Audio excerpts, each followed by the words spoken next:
사람마다 다 취미가 다르고 좋아하는 것들이 다 다르죠. 개인적으로 저는 사진 찍는 걸 조금 좋아합니다. 그런데 그 사진 찍기를 좋아하는 사람들은 여러 가지 장비에 꽤 큰 비용을 지불합니다. 그냥 막 찍어도 될 만한 사진도 그렇게 찍어서는 안 된다고 이야기하고, 또 이런 장비보단 저런 장비가 좋다고 이야기하고 말입니다. 카메라 바디나 혹은 렌즈 혹은 가방, 기타 등등 많은 그러한 장비들을 하나씩 갖추면서 굉장히 뿌듯해하기도 하고요. 그것들이 꽤 고가인 경우가 많다는 거죠. 여러 가지 장비들 가운데 한 가지 무엇인가 있는데, 사실 일반인들은 이것에 대해서는 큰 돈을 투자하고 싶어하지 않아 합니다. 이유가 있어요. 별로 중요하게 생각되지 않거든요. 그 무엇인가 하면 바로 삼각대입니다. 카메라를 얹어놓고 찍는 이 삼각대. 그런데 사실은 매우 중요해요. 왜냐하면 그 위에 얹혀지는 게 뭐죠? 비싼 거거든요. 잘못 건들거나 아니면 균형이 맞지 않아서 넘어지거나 바람에 쓰러지거나 할 정도로 약하다면, 그러면 뭐 큰 손해를 보고 낭패를 보는 게 사실입니다. 그래서 아주 좋은 장비를 구입합니다.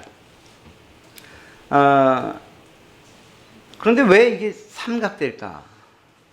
왜 세 개의 다리일까? 하는 그런 생각을 해봅니다.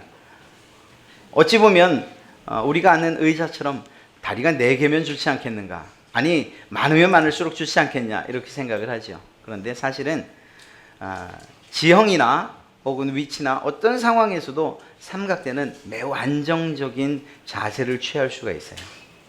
여러분도 이 의자 다리가 4개면 바닥이 조금만 고르지 않아도 삐걱삐걱 되지 않습니까? 삼각은 그렇지 않아요. 어떤 자리에서도 어떻게도 설 수 있죠. 우리의 인생에 있어서도 특별히 믿는 사람들에게는 이러한 3개의 다리가 우리의 인생에 있지 않은가, 그런 생각을 해봅니다. 바로 가정과 교회와 직장 혹은 우리가 공부하는 학교, 또 제 3의 삶의 터전을 이야기하죠. 이 3개의 다리가 있는데 그 가운데 어느 것 하나가 고장난다 하면 그의 생활은 매우 어려워지고 불안해지기 시작할 겁니다. 한 개의 다리가 망가진 삼각대가 비틀거리고 그리고 쓰러질 수밖에 없는 것처럼, 제 기능을 결코 발휘할 수 없는 것처럼, 우리의 인생에, 특별히 그리스도인들의 인생에 있어서 이 3개의 다리는 매우 중요하다라는 거죠. 그런데 이 3개 가운데에서 그래도 또 중요한 것이 있다면 그러면 무엇일까? 여러분은 무엇이라고 생각합니까? 교회요? 직장이요? 네, 정답은 가장 마지막에 말씀드리는 가정입니다. 이유가 있어요. 왜냐하면 하나님께서 이 세상을 만드시고 그리고 사람에게 주신 가장 처음의 공동체, 함께 살아야 된다라고 말씀하신 공동체가 무엇이냐면 바로 가정이기 때문입니다. 그런 면에서 바로 이 가정으로부터 우리의 모든 행복은 시작된다. 안정적이고 평안한 삶은 시작된다고 이야기할 수 있는 것이고, 그렇게 말해도 결코 과언이 아닐 것입니다. 가정이 평안할 때에 비로소 우리의 신앙생활도 그리고 우리의 사회생활도 행복해지고 평안할 수 있는 것이다 하는 거죠. 가정이 평안하지 못하면 사실은 다른 무엇이 성공한다, 또 많은 돈을 벌었다 해도 결코 성공한 인생이라고 이야기할 수 없다는 것입니다. 사실 많은 뉴스를 통해서 그런 면들을 보잖아요. 야, 저 정도면 정말 놀고 먹어도 되겠다 싶을 정도의 그러한 가정이고 그러한 사람인데, 어느 날 보면 헤어졌다, 혹은 때로는 그 압박을 이기지 못해서 정말 해서는 안 되는 그런 죽음의 길을 맞았다, 이런 이야기들을 들을 때, 야, 돈이 많으면, 저 정도 지위면, 저 정도 힘이면 재미있게 그리고 행복하게 살아갈 것 같은데 왜 저런 일들을 당하는 걸까, 이런 생각을 하게 되는 거죠. 사랑하는 성도 여러분, 안타깝게도 오늘날 가정의 위기는 정말 심각한 수준에 이르렀다고 말할 수밖에 없습니다. 굳이 어떤 통계들, 통계청에서 이혼율이니 결혼에 대한 이혼율이니 우리나라가 이제는 다른 나라들을 앞선다는 이런 얘기를 하지 않아도 사실은 우리 주변에서 이러한 이야기들에 대해서는 무너지는 가정의 모습을 그런 모습들을 자주 보게 되기 때문입니다. 사실은 믿는 사람들도 이 부분에 있어서 예외는 아니고요. 사랑하는 성도 여러분, 이러한 암울한 그러한 상황 가운데에서 여러분들의 가정만큼은 복된 가정 그리고 행복한 그러한 가정이 되기를 제가 간절히 소원을 합니다. 또한 그것을 위해서 그러한 방법이 있다면 무엇일까? 오늘 말씀을 통해서 그것을 한번 찾아보고 또 우리의 삶에 적용을 시켜보려고 하는 것이죠. 그러한 시간이 되시기를 간절히 축원합니다. 어떤 가정이 과연 복된 가정이냐? 어떤 가정이 행복한 가정이냐? 여러분 고개를 한번 돌아보십시오. 우리의 삶이 예전에 비해서 얼마나 윤택해지고 또 얼마나 풍요롭고 얼마나 편안해졌는지 알 수가 없어요. 차는 점점 좋아지고요. 집도 마찬가지고 집안의 인테리어는 뭐 말할 것도 없고요. 어제 제 동생, 사촌 동생 남은 한 명이 결혼을 했는데요. 제가 아는 그 집, 그 20평 제가 살던 그리고 제가 아는 그 집이 아니었어요. 인테리어를 꾸며놨는데요. 얼마나 멋지게 꾸며놨는지 알 수가 없어요. 그냥 돈이 좀 들어가서 그렇지 그냥 꾸며지면 우리가 상상하는 것 이상으로 멋지게 꾸며지더라는 거예요. 예, 그래요. 우리의 인생도 그래요. 또 우리의 삶도 그렇게 변화해 왔어요. 그래서 좋아지고 윤택해지고 마음에 들게끔, 그래서 편안해지고. 그럼에도 불구하고 사실은 가정마다 문제들로 가득 차 있는 것을 우리는 보게 된다는 거죠. 돈이나 성공, 이것이 가정의 행복을 만드는 열쇠, 그것이 아닌 것은 이제는 누구나 아는 사실이에요. 우리가 원하는 만큼 얻어도, 우리가 원하는 만큼 높아져도, 우리가 원하는 만큼 이루어도 사실은 그것이 반드시 가정의 행복이다라고 말할 수 없는 그런 시대가 됐다는 것입니다. 사랑하는 성도 여러분, 이미 말씀드렸던 것처럼 가정은 하나님께서 우리 사람들의 행복을 위해서 직접 만드신 최초의 공동체예요. 여기에 답이 있는 것 아니겠습니까? 여러분의 삶에, 또 특별히 여러분의 가정의 행복, 그것을 찾는다면 우리는 이렇게 그것이 만들어진 처음으로 돌아가야 되는 거죠. 즉 다시 말해 하나님과 관계되어 있지 않다면 우린 진정한 행복과 또한 진정한 복을 누릴 수 없다라는 것입니다. 복된 가정의 조건에 대해서 오늘 여러분과 제가 읽은 성경이 무엇이라고 말하는가? 반복돼서 말하는데요. 1절과 4절에서 그것을 이야기하고 있습니다. 1절에 여호와를 경외하며 그 얘기를 걷는 자마다 복이 있도다. 또한 4절에 여호와를 경외하는 자는 이같이 복을 얻으리로다. 여러분 공통된 단어가 무엇이죠? 예, 복이라는 그러한 단어가 있고 또한 그 앞에 경외라는 단어가 있습니다. 하나님을 경외하는 것과 우리의 행복, 우리의 복이 밀접한 관계가 있다는 것을 이야기하고 있는 것이에요. 그 이유는 이미 말씀드린 것처럼 하나님께서 만드신 것이고 하나님께서 우리에게 주신 선물이 바로 복이기 때문인 것이죠. 여러분 경외라는 말은 공경한다라는 그러한 의미입니다. 그런데 단지 공경한다, 섬긴다라는 것으로 끝나는 것이 아니고 그 말과 동시에 두려워한다는 그러한 의미도 담고 있는 것이 바로 공경한다 혹은 경외한다라는 그러한 의미입니다. 우리가 믿는 하나님은 섬김의 대상이고 공경의 대상입니다. 그러나 또 한편으로 생각할 때 두려움의 대상이어야 한다는 거예요. 여러분 이러한 두려움을 공포로 혹은 정말 우리를 깜짝 놀라게 하는 그러한 공포스러움, 혐오스러움으로 그렇게 오해하지는 마십시오. 부모님들을 잘 섬기는 그러한 자녀들을 한번 돌아보십시오. 여러분들이 그런 분들이죠. 한번 생각해 보세요. 잘 섬기고 공경하죠. 그런데 그와 동시에 부모와 자식 간에 지켜야 할 어떠한 선들을 넘지 않는 거예요. 권위를 인정하는 것이고 그 권위에 때로는 복종하기도 하는 거죠. 좀 쉬운 말로 하면 예의 없는 그런 행동을 하지 않는다는 거예요. 무례하게 굴지 않는다는 거예요. 그 이유가 무엇이죠? 그에 대한 두려움이 있는 거예요. 부모, 아버지 혹은 어머니라는 그 이름에 대한 자녀들이 그 선을 넘지 않을 때에 그것이야말로 진정한 경외라고 이야기할 수 있는 것입니다. 마찬가지로 우리 성도들이 하나님을 향하여 부모에게 효도하는 그러한 마음으로 섬기는 것, 그리고 공경하는 것 옳습니다. 그리해야 됩니다. 그런데 동시에 하나님을 두려워할 줄도 알아야 된다는 거예요. 이러한 두려움은 우리를 죄로부터 멀어지게 합니다. 하나님을 향한 두려움이 있을 때에 우리가 죄로부터 멀어지고 그것들의 유혹을 이겨낼 수 있게 되는 거죠. 하나님의 뜻대로 살게 하는 그러한 동기가 되기도 합니다. 하나님에 대한 두려움이요. 하나님에 대한 두려움이 없다면 우리는 그저 우리가 사는 것에 필요한 정도만 우리의 신앙생활 가운데서 얻어갈 거예요. 그러나 하나님을 두려워할 때에 내 삶을 통해서 하나님의 뜻이 이루어지기를 바라고 또 그것에 복종하게 되는 것이죠. 한번 생각해 보세요. 어린아이들이 골목길을 막 뛰어다닙니다. 그 아이들에게 무엇이 없죠? 차에 대한 두려움이 없어요. 그렇기 때문에 그냥 뛰어내리는 거예요. 차가 달려오든지 그냥 깜짝 놀라는 정도는 있지만 그것에 대한 진정한 정말 한 번이라도 사고를 나본다거나 혹은 정말 다쳐보면 다시는 그렇게 뛰는 일들이 없는 거죠. 선생님을 두려워할 줄 알 때에 사실은 교육이 제대로 이루어지는 것이고, 부모님들을 두려워할 줄 알 때에 그때에 가정이 바로 세워지고 또 그 안에서의 교육이 이루어지는 것입니다. 이러한 두려움을 이야기하는 거예요.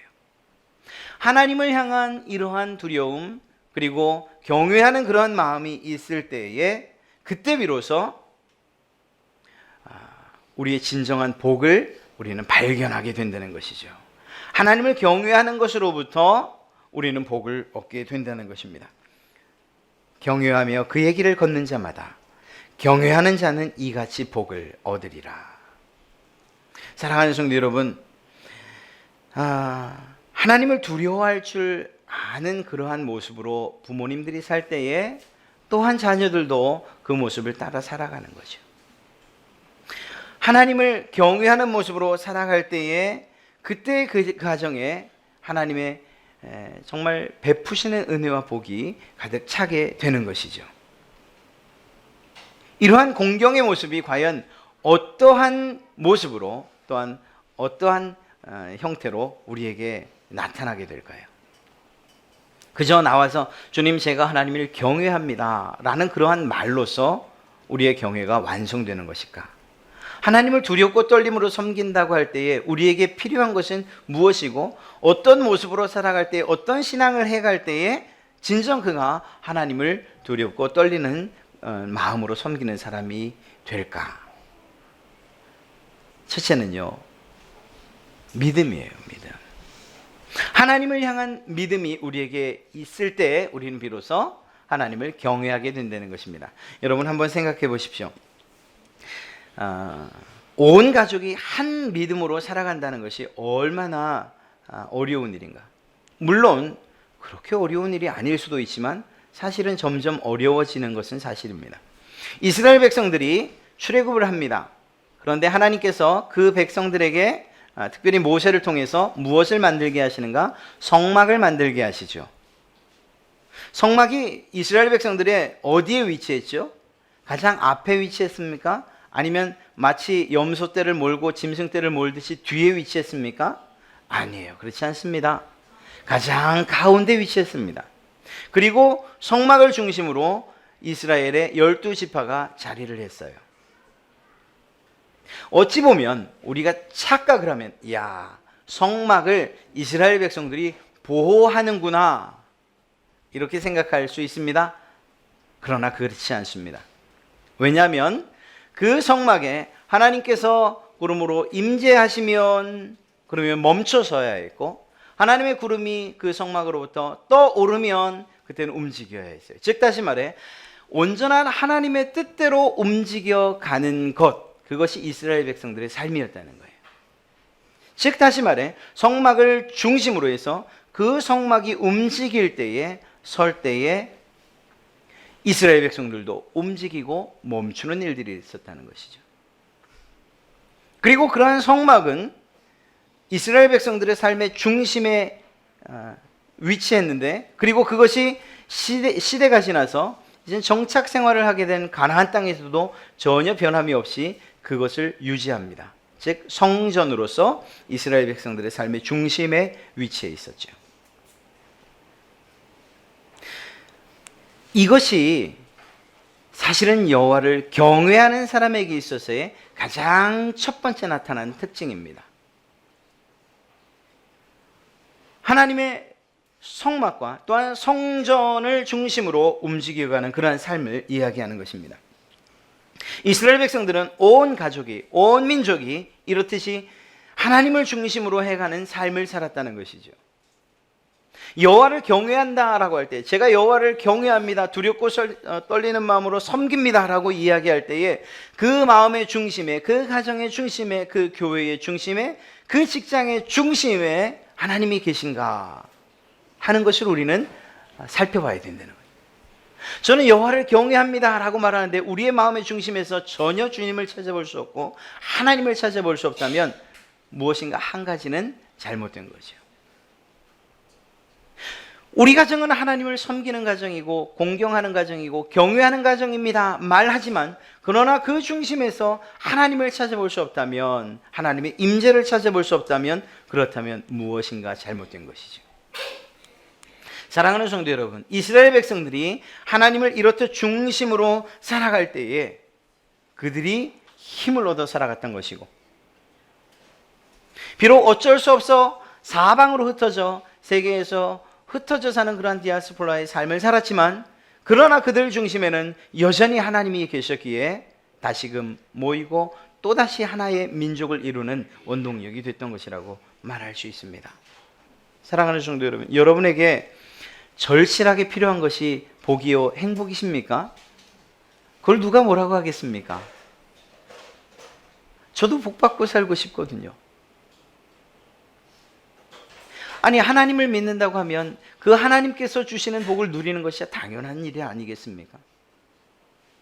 그렇다면 이 일을 위해서라도 우리는 하나님을 경외하는 자가 되어야 하고, 경외한다면 반드시 나타나야 되는 바로 그 증거, 우리의 중심에 하나님을 모시고 있어야 된다는 것입니다. 다른 말로 하면 우리에게 하나님을 향한 믿음이 있어야 된다는 것이에요. 믿음의 가정이 된다는 거 사실 너무 어려운 일입니다. 여러분 뜻대로 되는 자녀가 있던가요? 다른 집 아이들이 오히려 제 말을 잘 들어요. 그 아이들도 제 말을 잘 듣고요. 그런데 유독 우리 아이들만큼은 제 말을 안 들어요. 그 아이들도 그렇게 여길 거예요. 제가 늘 그러죠. 우리 큰아이한테, 야, 너는 너희 선생님이 이야기하는 건 그렇게 잘 듣냐? 너희 형들이 얘기하는 건 그렇게 잘 듣냐? 똑같은 얘기를 아빠가 하고 있는데, 그래도 그건 어쩔 수 없는 것 같아요. 사랑하는 성도 여러분, 사실 여러분의 뜻대로 되는 자녀들은 없습니다. 그렇기 때문에 믿음으로 하나 되어진다는 것이 시대가 흘러갈수록 더 어려운 일들이 될 수밖에 없는 거죠. 말이나 소라면 코라도 꿰뚫어서 끌고 오지요. 그럴 수도 없지 않습니까? 그럼에도 불구하고 오늘 말씀은, 오늘 하나님께서는 여러분에게 믿음으로 하나 된 가정이 되기를 정말 간절히 원하고 계신다는 거예요. 왜냐하면 그렇게 될 때에 하나님께서 준비하신 은혜와 복을 주실 것이기 때문이죠. 믿음으로 하나 되는 가정, 어려운 일이지만 그러나 우리는 그 일을 위해서 애써야 됩니다. 특별히 자녀들이 어리십니까? 그렇다면 그 어린 자녀들이 하나님 앞에서 예배하는 모습들, 그리고 그것을 가장 소중한 것으로 여기도록 그렇게 부모님들이 가르치시고 교육해 주시기 바랍니다. 그 아이들이 시간이 자라고 이제는 사춘기를 지나고 자기 삶을 스스로 살아갈 수 있다고 믿을 그때에 그들을 교회 안으로 다시금 하나님 앞으로 다시금 데려오는 일들이 사실은 너무 어렵거든요. 그들 스스로 그 결정을 할 수 있게끔 어릴 때에 그 길을 바로 잡아 주십시오. 그것이 우리 부모들에게 맡겨진 일들 아니겠습니까? 여러분, 어렸을 때부터 사실 교회를 등지고 산다면 그 뒤에 그분들이 다시금 스스로 주님 앞에 돌아오는 그 길들은 너무 멀고 너무 험한 그러한 길입니다. 하실 수 있을 때에 가족들과 함께 예배하는 일들, 함께 하나의 믿음이 되는, 믿음 안에서 하나 되어지는 이러한 일들을 위해서 기도하시고 또한 노력하시기를 간절히 부탁드립니다. 믿음의 부모님들이라면 자녀들이 교회를 사랑하는 법, 교회에서 자라가는 그러한 방법들을 가르치셔야 되죠. 그런데 가르치는 것 가운데서 가장 좋은 방법이 무엇입니까? 솔선수범하는 거예요. 본을 보이는 것. 이것 외에는 가장 좋은 방법이 따로 없습니다. 우리가 그렇게 살지 않는데, 내가 그렇게 살지 않는데 자식들을 향해서, 우리 아이들을 향해서 이렇게 살아야 된다, 저렇게 살아야 된다, 정말 이루어질 수 없는 그런 일들이죠. 우리가 교회를 잘 섬기고 우리 부모님들이 충성하고 하는 이런 모습을 보일 때에 우리의 자녀들도 그 뒤를 따라가는 거예요. 그것은 다른 방법이 없습니다. 믿음의 성도들이 모인 교회, 그곳에서 무엇이 일어납니까? 예배가 있고 찬송이 있고 기도가 있고, 또 그 안에 우리의 자녀들이 들어올 때 그 아이들도 그 안에서 예배를 배우고 기도를 배우고 찬송을 배우고, 교회 안에서 그러한 모습으로 살아갈 때 또한 우리 가정에 돌아가서 그 가정도 믿음 안에서 하나가 되어지는 그러한 일들이 있게 되는 것이죠. 사랑하는 성도 여러분, 하나님 중심으로 정말 믿음을 소유한, 믿음으로 하나 된 그러한 가정들이 되시기를 주의 이름으로 간절히 축원합니다. 그것이야말로 하나님께서 주시는 은혜와 복을 누리는 가장 첫 번째 비결이 되는 거예요. 한번 생각해 보십시오. 여러분들이 이제는 시간이 흐르고 또 흘러서 하나님께서 부르실 날이 얼마 남지 않았다고, 그때에 여러분의 자녀들이 오늘 말씀처럼 한 상에 둘러서 함께 기도하고 한 믿음을 가지고서 그렇게 교제할 수 있다면, 그렇다면 그것이 여러분에게 가장 큰 복이 아니겠습니까? 그저 한 상에 둘렀음에도 불구하고, 맛있는 것들이 많이 차려졌고 좋은 것들이 많이 차려졌음에도 불구하고 서로 믿음이 달라서, 아니 믿지 않는 그러한 자녀들과 함께 앉아 식사를 할 때 그 밥이 목으로 넘어가기나 하겠습니까? 사랑하는 성도 여러분, 믿음으로 하나 되는 그 일에 지금부터 우리의 자녀들을 잘 다독이고 또한 돌봐서 하나의 믿음, 한 믿음의 가정이 되시기를 또한 소원하고, 그러한 일들이 있기를 간절히 축원합니다. 이뿐만 아니라 또 한 가지를 말씀드린다면, 여호와를 경외하는 삶은 바로 사랑으로부터 시작된다는 것입니다. 하나님을 사랑하는 것으로부터 여호와를 경외하는 것이 시작된다는 것이죠. 온 가족이 서로 이렇듯 사랑해야 합니다. 하나님을 사랑하는 것처럼 온 가족이 사랑해야 되는 거죠. 사랑은 또한 관심과 헌신으로부터 시작되는 것이고, 이러한 것들이 가족 구성원 모두에게 있어야 되는 거예요. 우리 모든 가족들이 서로 관심을 갖고, 그래서 아버지는 남편의 위치에서 혹은 아버지의 위치에서 자녀들과 아내를 향해서 마땅히 헌신해야 되는 거죠. 또 정말 헌신하지 않습니까? 어머님들도 마찬가지고요. 자녀들은 또 자녀들의 위치에서 말입니다. 어느 한 사람에게 맡겨진 것이 아니고 서로가 각자의 위치에서 헌신을 하고, 그러한 헌신의 모습으로 사랑을 표현할 때 그 가정이 하나 되어지는 거죠. 그런 모습으로 또한 하나님을 사랑하는 것이죠. 하나님을 경외한다, 하나님에게 순종하고 복종하고 또한 그를 섬기겠다고 말하며 마음속에 사랑이 없다면 그건 진정한 섬김이라고, 진정한 헌신이라고 말할 수 없는 거죠. 부모님들에 대해서 자녀들이 부모님 사랑합니다 말은 하지만 그 마음속에는 여전히 그러한 사랑의 마음이 없다면 그건 모습이요, 그냥 행동일 뿐이죠. 우리의 마음으로부터 하나님을 사랑하는 것처럼 또한 가족들을 사랑하는 이러한 일들이 있을 때에 정말 복된 가정이 되는 것 아니겠는가. 우리의 믿음의 가정들에 있어서 특별히 우리 가장들, 우리 아버지들의 역할들이 매우 중요합니다. 아버지들이 어떻게 가정을 믿음으로 이끌어 가느냐 하는 이것이 가정이 올바로 세워지는 일에 있어서 가장 지름길이 되기 때문인 것이죠.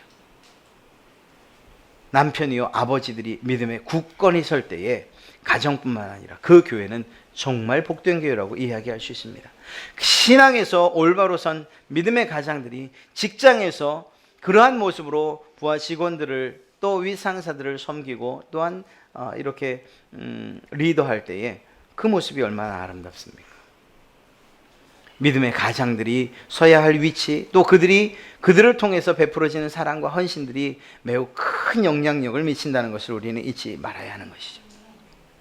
사랑하는 아버지 여러분들, 힘들고 어려운, 일하기도 힘들고 버겁지만 그럼에도 불구하고 우리의 어깨에 맡겨진 가정을 향한 책임과 또한 온 가족이 하나님 앞에 정말 바로 서게 되는 그 모든 일들이 여러분들의 어깨에 달려있다는 사실, 비록 어렵고 무거운 일이지만 그 보람과 또한 주시는 복을 누릴 때에 그 어깨의 통증 또 힘든 것들 모두 사라질 줄로 믿습니다.